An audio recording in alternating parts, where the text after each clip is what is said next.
Welcome back to Old Charles, the channel where we dive deep into the fascinating world of coins, history, and hidden treasures. Today, we're talking about a very popular coin among collectors, the United States half-dollar from 1974. If you've got one in your pocket, old collection, or inherited coins from your family, don't go anywhere, because this coin might be worth more than you think. Let's start with the history. The 1974 half-dollar belongs to the Kennedy half-dollar series, which began in 1964 right after the tragic assassination of President John F. Kennedy in November 1963. The U.S. Mint moved very quickly to honor him, and within just a few months, the Franklin half-dollar was replaced by the Kennedy half-dollar. Now, when these coins were first struck in 1964, they were made of 90% silver. In 1965, due to rising silver prices, the U.S. Mint reduced the silver content to 40%. But by 1971, silver was completely removed from circulation strike half-dollars, and they were made from a copper-nickel-clad composition. The 1974 Kennedy half-dollar, therefore, has no silver in its circulation version. It's made of copper-nickel-clad over a copper core. However, there are also 1974 S-proof coins struck in San Francisco, and some of those proofs were produced in 40% silver for collectors. The design is one of the most recognizable in American coinage. On the obverse, we have a portrait of President John F. Kennedy, designed by Gilroy Roberts. His profile is bold, strong, and symbolized hope and leadership during a difficult time in American history. On the reverse, designed by Frank Gasparo, we see the presidential seal, a heraldic eagle with a shield, holding an olive branch and arrows, surrounded by a circle of stars. This design has been iconic since 1964 and is still in use today. Now, let's talk numbers. The 1974 half-dollar was minted at 3 different mints: Philadelphia Mint, no mint mark, ***, over 201 million coins were struck; Denver Mint, D mint mark, ***, over 79 million coins were struck; San Francisco Mint, S mint mark, ***. These were proofs, and some were even in 40% silver. Around 2.6 million proof coins were produced, so, in total, the 1974 Kennedy half-dollar had a very high mintage. That's why, in circulated condition, most of them aren't extremely rare. But as you'll see, condition and special varieties can make a big difference in value. If you have a regular 1974 half-dollar from circulation, either from Philadelphia or Denver, it's usually worth 50 cents, its face value, if it's heavily circulated. However, in uncirculated condition, prices can go up.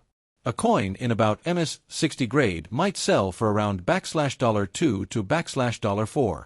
A nicer example in MS-65 condition can bring anywhere between $15 and $50, depending on the market and demand. The proof coins from San Francisco, especially the silver-clad ones, are usually worth around $8 to $15, but high-graded or deep cameo versions can fetch more. Now, here's where it gets really exciting. Some 1974 half-dollars have errors and varieties that can be worth a lot of money. The most famous one is the 1974 D double die obverse, DDO. On this variety, you'll notice strong doubling on the letters, especially on the word "In God We Trust" and on Kennedy's profile details. If you have this error coin, it could be worth hundreds of dollars, even more in high-grade condition. Another error that exists is off-center strikes, clipped planchets, and even coins with missing layers of the clad metal. These types of mint errors can range anywhere from $50 to several $100, depending on severity. Condition is the number one factor that determines a coin's value. Let's break it down. Circulated coins ***, usually worth only face value unless they're rare errors. Uncirculated coins, MS-60 to MS-63, ***, worth $2 to $5 high mint state, MS-64 to MS-66, ***, value jumps to $10, $30, or even $50. Gem quality, MS-67 and above, ***, very scarce and can sell for hundreds at auctions. For proof coins regular proof, PR-65 to PR-67, ***, around $8 to $15 deep cameo proofs ***. These can reach $50 to $100 or more if graded by PCGS or NGC. And remember, having your coin graded by a professional service can greatly increase its market value if it's truly high quality. To give you an idea of the potential, some 1974 D double die obverse half dollars in mint state have sold for over $2,000 at auction. And even a regular 1974 half dollar in superb gem condition, graded MS-67, has sold for hundreds of dollars because of its rarity in that grade. So, the 1974 United States half dollar may not be a silver coin in circulation form, but it still has a lot of history, collector interest, and hidden treasures in varieties and high-grade conditions. If you find one in your change, take a closer look, especially for the 1974 D double die. Looking at one of the most iconic American coins, the United States Kennedy half dollar from 1974. This coin might seem ordinary at first glance, but it carries a long and emotional history. In this video, we'll break down its historical background, design details, mintage numbers, errors, and of course, its current value. Let's go back in time. The half-dollar denomination in U.S. coinage goes all the way back to 1794, when the very first flowing hair half-dollar was minted.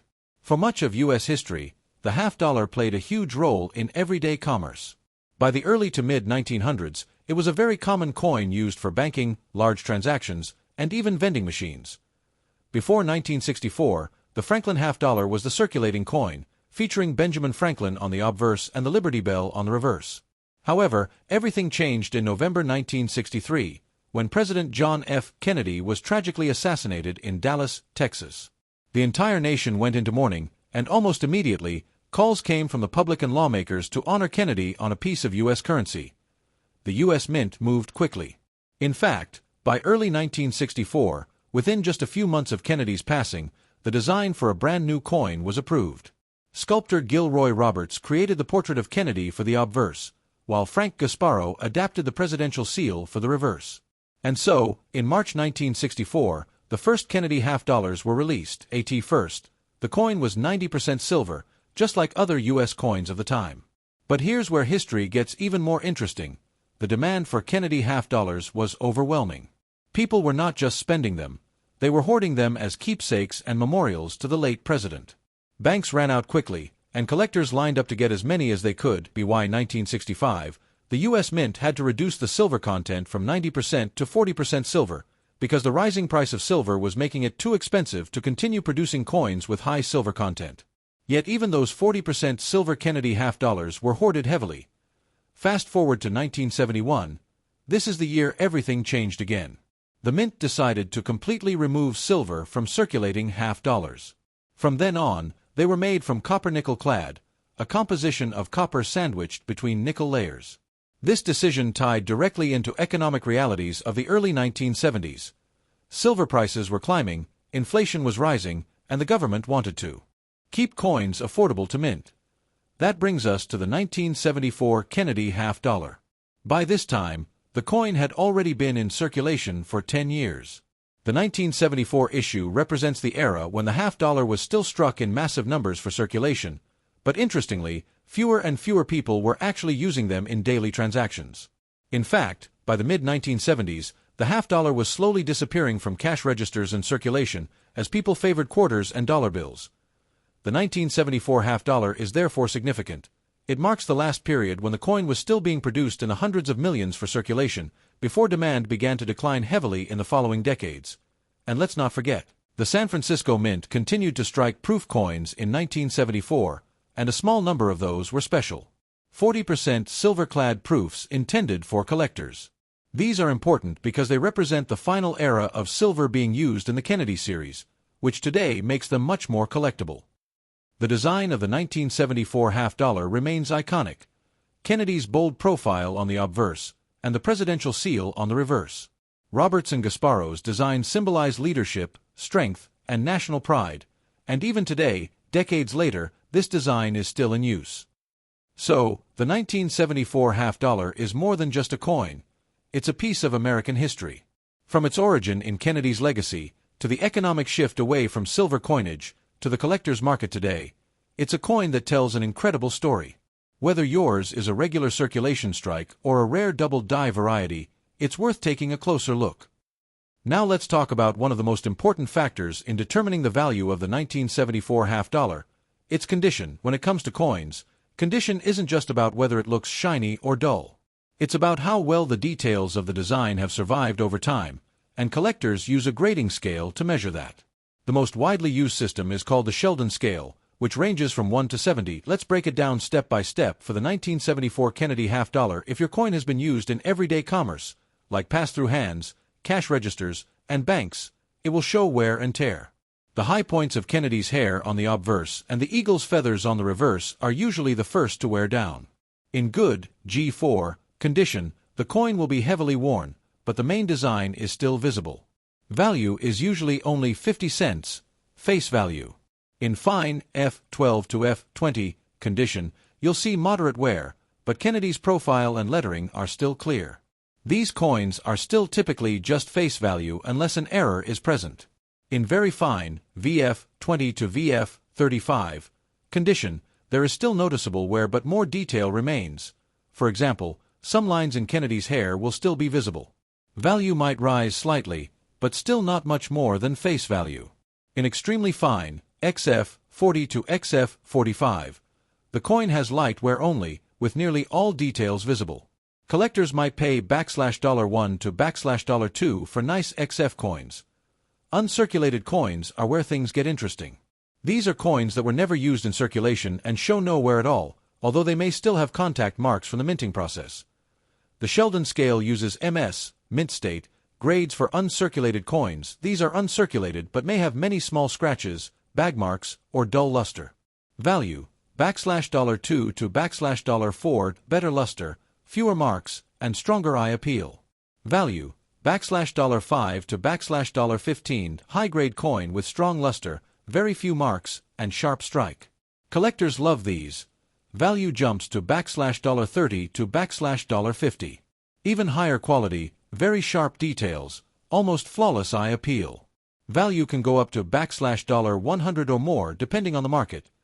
Extremely rare for 1974 half dollars. Coins in this grade are nearly perfect, with superb strike, outstanding luster, and virtually no marks. Auction sales for MS-67 examples have reached hundreds of dollars. Now, let's talk about proof coins from 1974. Proofs were struck at the San Francisco Mint and were never intended for circulation. Instead, they were made for collectors, using specially polished dies and planchets to create mirror-like surfaces and frosted designs. These coins are proofs but may have noticeable hairlines or spots. Value, $5 to $8. High-quality proofs with excellent contrast and only minor imperfections. Value, $10 to $20. These are near-perfect coins with sharp frosted designs and deep mirror fields. Value, $50 to $150 or more, especially if certified by PCGS or NGC. Almost impossible to find, absolutely flawless under magnification. These can sell for hundreds or even thousands, depending on demand. And remember, some 1974 S-proof half dollars were struck in 40% silver. These carry extra collector interest and generally bring higher values than the standard copper-nickel proofs. Now you might ask, why does condition make such a huge difference in price? The reason is survivability. Out of the over 280 million 1974 half dollars minted, the vast majority were spent, circulated, and worn down. Only a small percentage survived in pristine, uncirculated condition, and an even smaller percentage made it into high gem grades like MS-66 or MS-67. The rarity of those top condition coins is what drives the price up. For proof coins, most survived since they were sold directly to collectors, but only a fraction remain in perfect PR-69 or PR-70 condition, which is why they command a premium. Always check Kennedy's hair detail. If you can clearly see the strands above his ear, the coin is higher grade. Look at the fields, the flat background areas. The fewer scratches and marks, the better the grade.